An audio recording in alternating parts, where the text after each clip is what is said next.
Es una idea de que la Corte y los derechos humanos son de todos, no son solamente de las personas de izquierda, sino también de personas de derecha, comerciantes, estudiantes, profesores. Los derechos no tienen una adscripción ideológica y eso fue muy importante para los ciudadanos.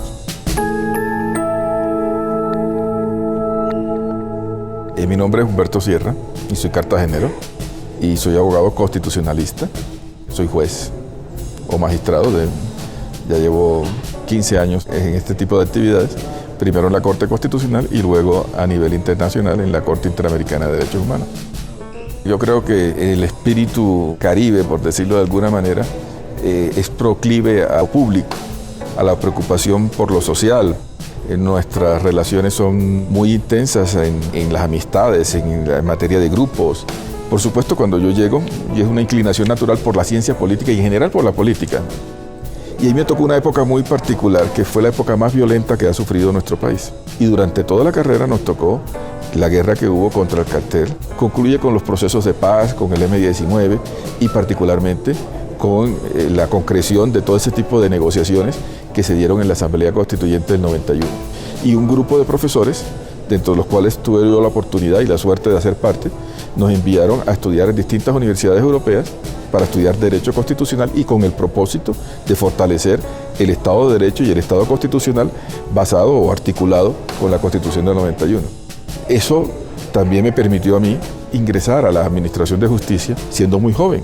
Yo fui magistrado de la Corte a los 38 años. Se requería nuevas personas para tener una lectura diferente a la que tradicionalmente se había tenido del derecho.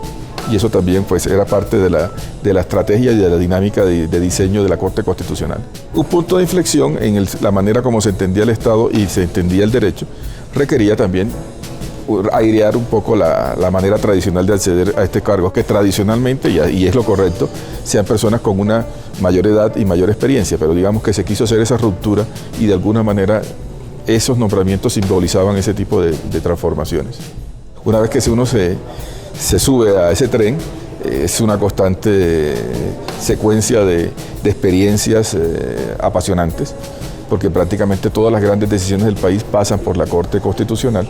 También uno adquiere a tener un sentido de la responsabilidad institucional, ¿no? Y eso es de lo más formador, digamos. Uno sale con un doctorado en el país en todas las áreas del derecho. Digamos que la diversidad de temas enriquecía en el trabajo.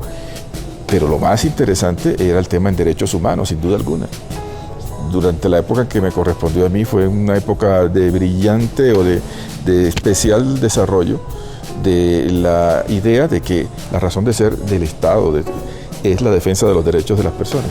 Con el diseño de qué se puede hacer con la libertad de expresión, con el libre desarrollo de la personalidad, con el derecho a la salud, con la libertad de conciencia, todo ese tipo de derechos marcan la manera de ser de un país. Eso marca un estilo de vida, una manera de ser de la sociedad. Por eso es tan interesante que cualquier trabajo que se hace desde la Corte en materia de derechos humanos supone una impronta en cómo va a ser la sociedad, en cómo se van a comportar. Ese es quizás de lo más apasionante en el trabajo. La identidad de un país está en la manera como se entienden los derechos. Entonces, hacer un diseño en materia de derechos humanos es construir la identidad del país. Nada menos ni nada más. Es de allí lo interesante.